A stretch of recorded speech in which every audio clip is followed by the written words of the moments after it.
We all acknowledge that we've witnessed a generational tragedy here in Southern California as a result of the wildfires that ravaged so many of our neighborhoods. And it's personal for me, as I was mandatorily evacuated 4 times, first for the fires and then for the mud flows that came after. We had 4 feet of mud down my street. It was a tough experience for everyone, and we're all very thankful of the heroic efforts by fire personnel, city personnel, county personnel who did an incredible job, and we thank them. But now as we mourn our losses, a lot of them, we face very hard questions. Can we, or how do we really build back better? Safer, stronger, with environmental, social, and financial issues all fairly and factually considered. We're not here, by the way, to talk about any of the alleged causes of these fires. They remain unknown. They're under intense investigation. We're not going to know what happened for a while. So we won't speculate here today, and we're not taking any questions about causes of fires. This panel is focused on looking forward. We're hearing from advocates, I'm sure you are too, from all different points of view. I'm hearing things like require the homes to be rebuilt with the latest fire-resistant technology and materials. Another person said allow, someone else said prohibit, high-density or low-cost housing to be built in these neighborhoods. Someone said require all utilities to be placed underground. Another said make all of the new homes be all electric to save on emissions. Another one said don't allow the homes that were always too close to the wilderness boundary to be rebuilt at all. Frankly, there's little data yet on the real costs or benefits of any of these proposals, but we hope we can increase your understanding today through our panel of experts. And you see here on my left, your right, 3 people who are deeply in the trenches. I'll start here. David Buczkowski, not to be mistaken for Butch Cassidy, right? David Buczkowski, who's VP of Gas Distribution for SoCalGas and oversees all aspects of the company's gas distribution operation and construction. Immediately next to him is Janisse Quiñones, who we are very pleased to have as the new CEO and Chief Engineer of Los Angeles Department of Water and Power after a lengthy career at San Diego Gas and Electric, National Grid, PG&E, and I probably missed a couple, but a very well-known and well-experienced engineer who's going to be leading LADWP into the future. And immediately next to Janisse is Carolyn Choi. And Carolyn is Executive VP, she's got a long title now, Executive Vice President of Public Policy and Corporate Affairs for both Southern California Edison and Edison International. She's responsible for all of Edison and its parent companies, corporate communications, corporate philanthropy, government relations, and public affairs at national, state, and local levels. So with that, in no particular order, tell us how we really build back better. Who wants to go first? I'm looking for volunteers. You're the one that doesn't look like us, so you start. And I think B comes before C and Q, so I'll go ahead and go first. Yeah, good afternoon, everybody. Yeah, for Jim, like you said too, for one, I've been involved in a lot of emergencies over my careers, but the tragedy that these wildfires, the impact on people's lives is something that we've never seen before. Maybe one of the most destructive wildfires in the history of planet Earth in terms of economic devastation and impact. So yeah, like you said, Jim, our hearts go out to all of those that have been impacted, the first responders, public works. The cleanup efforts are going to be going on for a long time in debris removal. And I think that we all have on the stage and everybody in the room, this is such the scale of this incident that we're either affected directly or we know somebody that has been affected. So that should be and is first and foremost in all of our minds. So for natural gas infrastructure, underground piping is quite resilient to natural disasters. Whether it be wildfires or tornadoes or hurricanes or atmospheric rivers, having infrastructure with 2 feet or more of dirt over it makes it quite resilient. So the natural gas infrastructure is was basically undamaged. We talk about building back, but it actually was undamaged, is in service. We had to take it out of service for just a couple of days, but we put it back in service immediately after, since about mid-January. And since that time, we've actually reconnected of over 15,000 customers. So really the effort is for SoCalGas. The infrastructure is there. It's already paid for.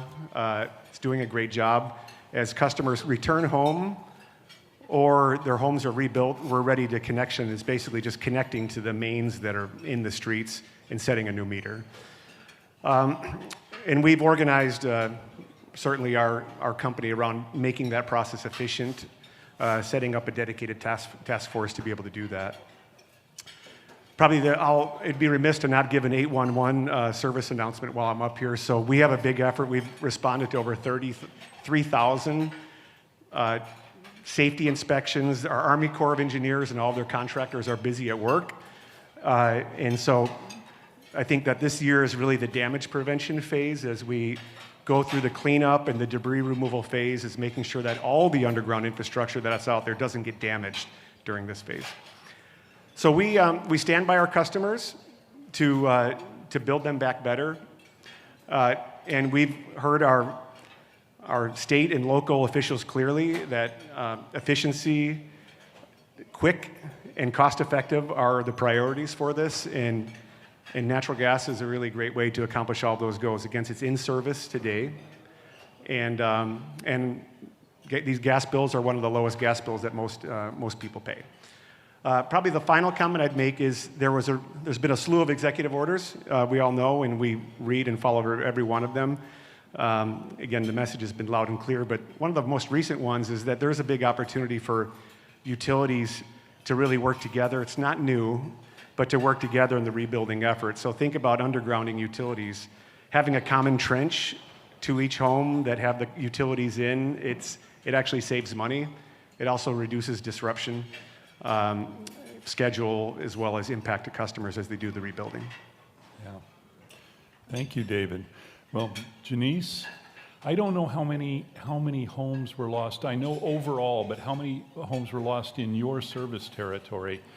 I bet you got a rough idea. So what are we going to do at DWP? It's approximately 7,000 houses, in Palisades.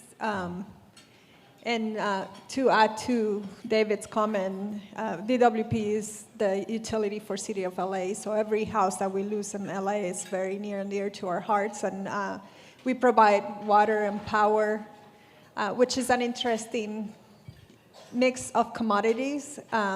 And during these emergencies, when we saw the interrelation between water and power, and how it came together and how important it was when we think about wildfire. My background has been power and natural gas, and now water.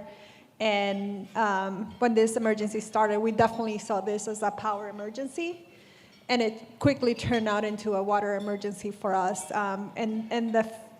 When we look at how do we rebuild the areas in a more resilient way, we have to look at what the expectations of our customers are of us now, right? And so we looked at everything from how did the power system sustain during the wildfires. We lost about 900 poles during the fires in Palisades. And like the natural gas system, the water system actually held out pretty well. Because we've made improvements on resiliency from an earthquake perspective, and we don't use plastic on our systems, which turned out to be really a good thing for us when we were trying to restore water quality, because we didn't lose any of our underground infrastructure. Like David, we had to do a lot of shut-off on the individual houses that were lost during the fires, and now we're working on rebuilding that aspect of the system. But I think the most important part for us is we also provide other services that are critical for the rebuilding, like energy efficiency, demand response, storage, on-site solar and storage. And so we're looking at a comprehensive package for our customers on how do we make sure that they're self-sustained during emergencies, and then how do we support code improvements to ensure that the water systems are what the urban development needs in the future. because our system was built to code and it wasn't enough for this wildfire. So lots of lesson learned, and I think one of the biggest lesson learned for us is there's a lot of conversation on the different systems and different emergencies, and we need to make sure that we all are talking about them so that we all change at the same time. And we learn a lot from Lahaina and Colorado wildfires and Camp Fire, but we need to do more to take that proactively in our infrastructure planning year after year. Good. Thank you. Carolyn? Yeah, so I just want to echo the remarks that have already been made. It's just been a little over 3 months since those fires, and like the others, our thoughts continue to be with those that have been most directly affected. And as David said, I think for folks in Southern California in this region, even if we weren't living or don't live in the foothill communities or in the Palisades communities, we just know people or friends and family and colleagues who have been affected. So it really has been a very devastating event for so many, not just those that live in that area. Friends and family that have been so directly impacted that we know. As we look at the restoration for both the Malibu area that was affected by the Palisades fire and then the Altadena area that was affected by the Eaton fire, we're talking to the communities to really hear from them what they want to see in the rebuild. And we're certainly committed to that rebuild, providing a much more resilient infrastructure that's planned not just to meet the demands of today, but as we see greater electrification in California, as we move down the path towards a clean energy economy, being able to accommodate the growing electricity demands that we see coming by 2030 and 2045. And so one of the things that we talk about is maybe first just stepping back and thinking about resiliency writ large. California utilities have a requirement to put together a climate adaptation and vulnerability assessment. We do that in advance of our general rate cases, and that informs the highest risks associated with climate change, not just wildfire, but sea level rise, higher temperatures. And cities also are required to put together climate adaptation and vulnerability assessments. So together, we can make plans that collectively address the highest risks of climate change as we look ahead. Wildfire is certainly the one that is front and center today, not just because of the fires that occurred in January, but even, in 17 and 18, we have done a lot of things to mitigate the risk of wildfire. We've put in over 6,700 miles of cover conductor insulated wire so that if things hit the wire, it doesn't create a spark. We have put in cameras and weather stations across the high fire risk area to have improved situational awareness of what's happening across that area in order to be able to be prepared for wildfires. Those are connected to our fire agencies so they can control those cameras. If there is smoke in the area, they can then direct resources very quickly to the ignition sites. And then as we think ahead, undergrounding has certainly come up multiple times. Our infrastructure in Malibu and Altadena was heavily destroyed by those wildfires, and undergrounding that equipment would make it much more resilient to both wildfires as well as preventing what we utilize today, public safety power shutoffs when high winds occur in dry conditions, and which can be very disruptive to customers. So we are looking at certainly significant undergrounding of electrical infrastructure, distribution infrastructure in our rebuild plans, working very closely with the county, with Caltrans as well, and talking to local, state, and federal elected officials and others to try and find funds that could be available to help offset those costs. Thank you. Well, this is a time for our audience to ask some questions. I think we've got a runner out there with a microphone or two. If they don't get to you, then shout loudly and we'll make it out up here. Who's got questions for our panelists? Eli Libman from Move LA. I'm really interested in the intersection with critical infrastructure that isn't your infrastructure. Meaning, when we have incidents like this, that has an impact on hospitals, ports, metro, which runs its rail on electric power, but will soon also run all of its buses. Currently also natural gas for its buses, but in the future electric. And I'm wondering, how are you, as our leaders, thinking about prioritizing these critical pieces of infrastructure and ensuring that, in a region this large, and I like to tell people who ask me from the rest of the country, they're like, did it impact you personally? Well, no, I didn't have to go anywhere, but I've known at least a dozen people, right? We all know everyone who's been impacted, even though we're 10 million people here. But how, the next day, do we get people to work? Do we ensure that our hospitals are running, that we ensure that our ports have, what they need to operate in big incidents like this? And how are you making those kind of decisions as you think about going forward with climate risk? Panelists, who wants to take that one? I can talk about it in two different ways, during the emergency and after the emergency. I think all of us know we have critical infrastructure lists of things we need to restore faster because it moves the economy. In my experience of emergency management, a couple of things that come to mind is communications is number one. If we can't communicate, we can't respond to an emergency. Two, moving resources and ensuring that you're able to move the responders to where you need to get them and the supply resources into those areas. And three, making sure our customers that are medical baseline or need other life-saving measures are taken care of, right? So those three things are top of mind in the middle of an emergency. Long term, we in Palisades are looking at improving our voltage availability so that we're enabling more EV charging, that we're not restrained on capacity, that if we need to increase load for electrification, since we have an opportunity to rebuild the system, let's do it in a way that is future looking, not like for like.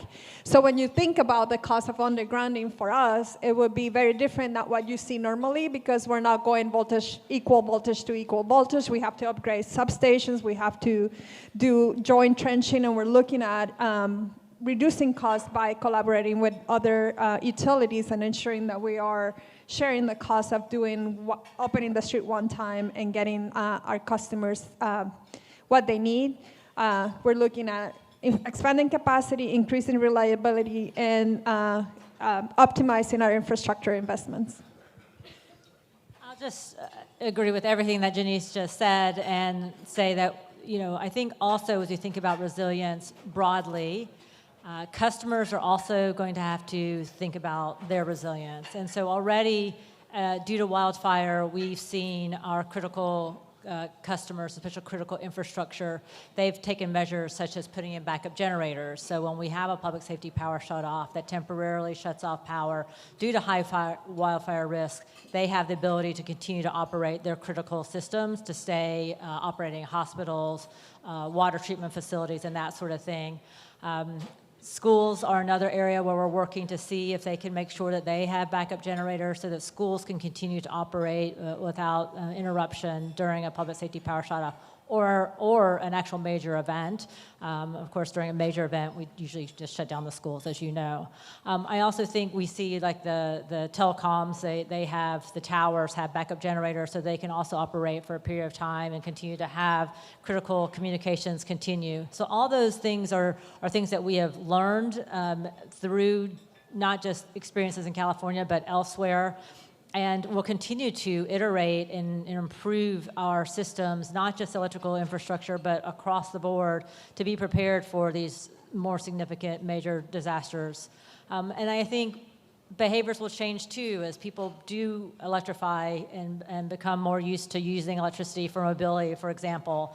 And one of the things that I hear people say that have electric vehicles, myself included, is ABC, always be charging. And so you should always have an adequate charge to be able to get to wherever you need to go. And we say that today even with gasoline vehicles, right? You should be prepared if you needed to evacuate that your car has half a tank of gasoline in it at all times, kind of a thing. So we would have the equivalent of that with electricity in the battery.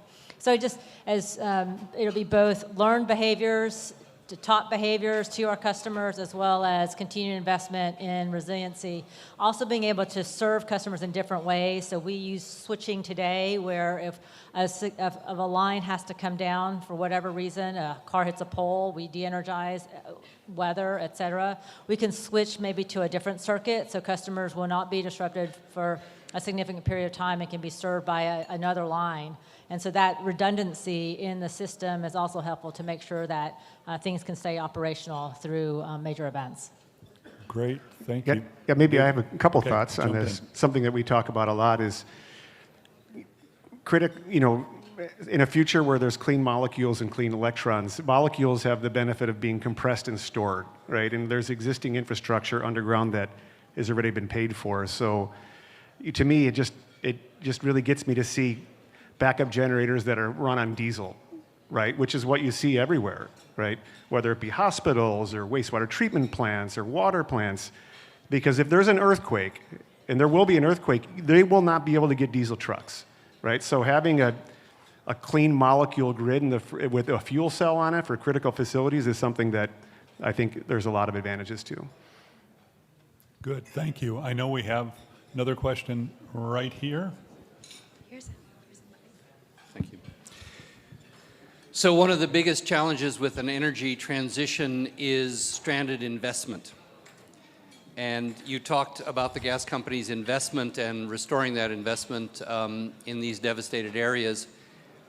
Is there a time for the gas company to put its good intentions to test and embark upon managed retreat and begin to pull back from areas of investment and allow electrification to naturally replace the investment you've got in the ground with a cleaner energy future? Yeah, sure. So I'm a distribution operations guy, but I know a little bit about policy, so I'll comment this way. We support electrification, if done through the lens of affordability. In fact, doing electrification pilots is something that we support. We need to figure this out. I always tell the engineers in my group that, 120 years ago, we had gas lights in building.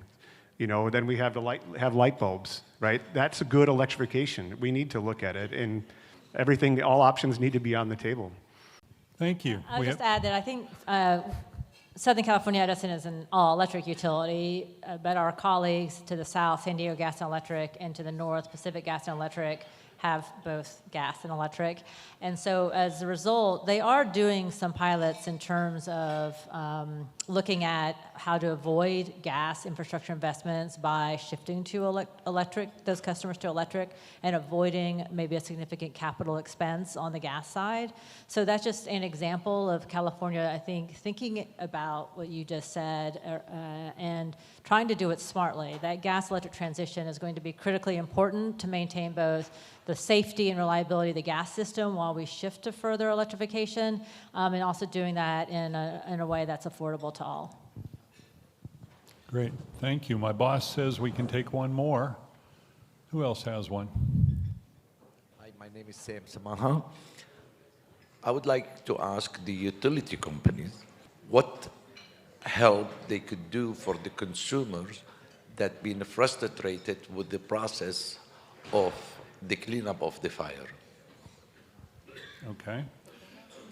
Cleanup of the fire, yeah. What can we as utilities do to help with the process of cleanup? I'm not sure what the frustration you have is. I know we in DWP are part of the LA County Recovery Organization and have folks there, but of course a number of agencies are also involved in that cleanup. The Corps of Engineers and of course the County Public Works. So I'm not sure what the frustration is exactly. Maybe we can take that later and I can certainly try and help you. Or if the frustration is with one of our companies, then we absolutely can help you. David, I think you're going to talk to that gentleman after. I'm sorry, didn't hear the You said it was comment. with the gas company, so you're going to get to talk to him after. Yeah, I'd love to talk to you afterwards, but Perfect. certainly we definitely will talk afterwards. But one of the, I talked about damage prevention. So one of the key aspects in the cleanup effort that for our team is to not slow down the Army Corps and their contractors. So when it comes to going out and doing locate and mark to be able to kind of free up the area to be able to do the cleanup and debris removal has been a priority for us. But yeah, I'd love to talk to you afterwards to see if there's anything that we could be doing better. Perfect. Well, And thank I'll just say, if you're in the Palisades, we have the Utilities Unified Rebuild Operations Center, and we have all our utilities in there. So if you have a question for any utility, that includes natural gas, SoCalGas, LADWP, water and power, communications, T-Mobile, Verizon is there with us. We made that center specific to the Palisades resident to come in and ask any question of the utilities. That includes customer service, billing, infrastructure, permitting to get reconnected. And if you have debris from utilities, we can schedule the meeting there and dispatch crews to ensure that you get the best customer service possible.